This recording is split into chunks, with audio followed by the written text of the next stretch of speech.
en entendant parler des accords sur notre pays. J'ai bien choisi mon expression, sur notre pays, la RDC. Je suis porté à faire une petite réflexion à partir de l'incarnation de Jésus-Christ, à partir de ce que le Christ est venu apporter à l'humain dans ce monde.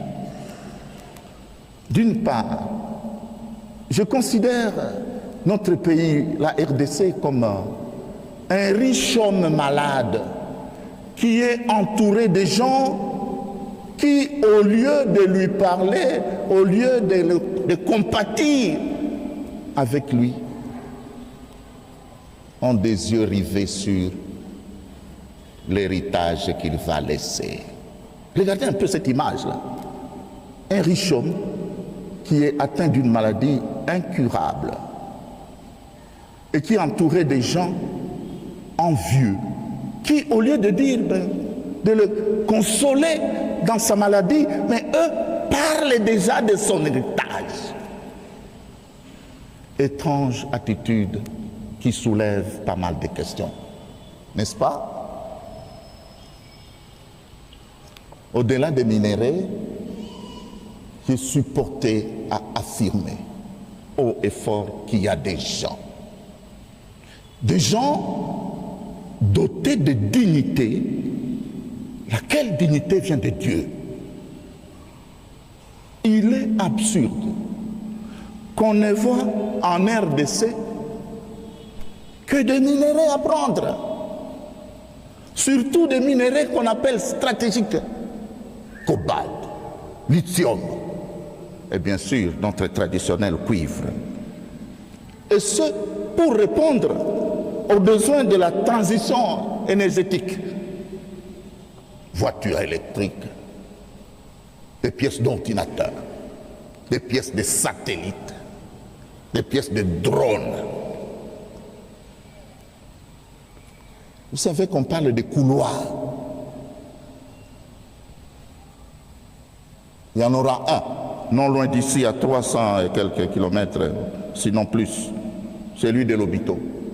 Fermez les yeux et pensez à cette expression couloir, c'est-à-dire des passages inclinés vers l'extérieur de notre pays, des réseaux pour faire couler des minéraux vers l'extérieur. Et le tout sans d'abord se préoccuper des humains qui habitent sur ce territoire d'où on tire ces minéraux-là. Ces gens qui habitent ce territoire ont besoin de paix, ont besoin de développement, ont besoin de voir leur dignité respectée. On prend des décisions loin de là où ils habitent. On prend des décisions sur eux et pour eux. Tous ces accords dont vous entendez parler sont en réalité des accords de fausse amitié, des accords de coopération déséquilibrée, des accords de coopération de convoitise immodérée de nos ressources naturelles. Tout simplement. J'ai été à Doha pour rechercher la paix. J'ai lu dans les yeux de ces princes du pétrole, non pas d'abord le désir de nous apporter la paix, de nous aider à nous en sortir, mais après avoir parlé de paix, immédiatement, on a commencé à nous poser des questions sur les minéraux. Révoltant, je vous dis. Et pourtant, le Fils de Dieu est venu apporter à tous les hommes et à toutes les femmes de ce monde une certaine dignité. Votre dignité là, ils s'en foutent. Et pourtant, nous sommes des gens qui n'avons pas choisi de vivre dans un territoire où le sous-sol est garni de minéraux, personne ne se préoccupe réellement de notre paix, de notre développement. Malheureusement, certains d'entre nous y collaborent. Il y a, comme pour ainsi dire, un déséquilibre géostratégique. Il s'agit en réalité d'une nouvelle forme de colonialisme, ou plus précisément, le colonialisme économique. Alors, horrifiés par cette idéologie qui sous-tend ces accords déséquilibrés, dont souffre non pas seulement la RDC, mais aussi beaucoup de pays africains, d'Amérique du Sud et d'une partie de l'Asie. Alors, lors de sa visite apostolique dans notre pays, il y a 3 ans, le pape François, d'heureuse mémoire, a adressé ces mots forts, on peut imaginer à qui de droit. Je n'ai pas coutume de mettre des citations dans mon homélie, mais cette citation est tellement d'actualité, elle permet d'éclairer un nombre élevé de situations dont nous sommes victimes que je suis obligé de vous la lire. Le pape François a dit ceci à Kinshasa. Après le colonialisme politique, un colonialisme économique tout aussi asservissant s'est déchaîné. Ce pays, c'est-à-dire la RDC, largement pillé, ne parvient donc pas à profiter suffisamment de ces immenses ressources. On en est arrivé au paradoxe que le fruit de la terre, de sa terre, le rendent étranger.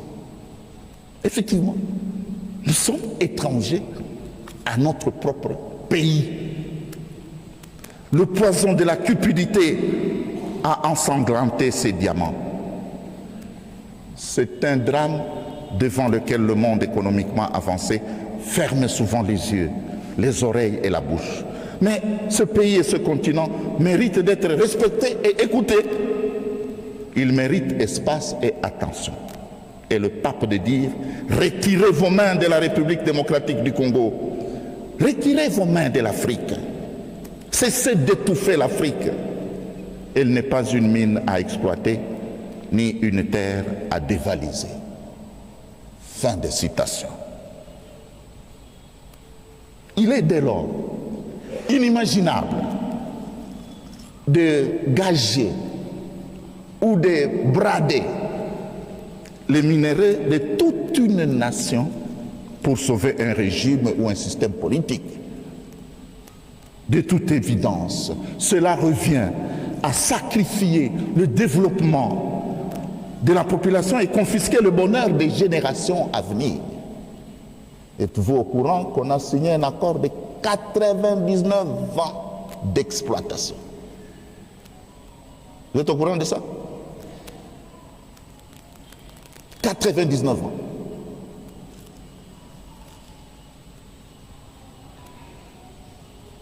Aussi, nous savons que les minéraux ne sont pas éternels.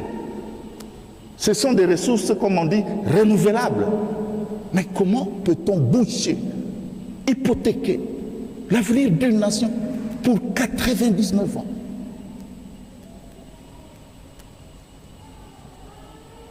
En outre, en observant ce qui se passe,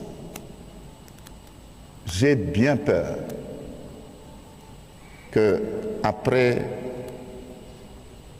la guerre froide, des tristes mémoires, que la République démocratique du Congo ne devienne le champ de bataille des puissances occidentales avec la Chine.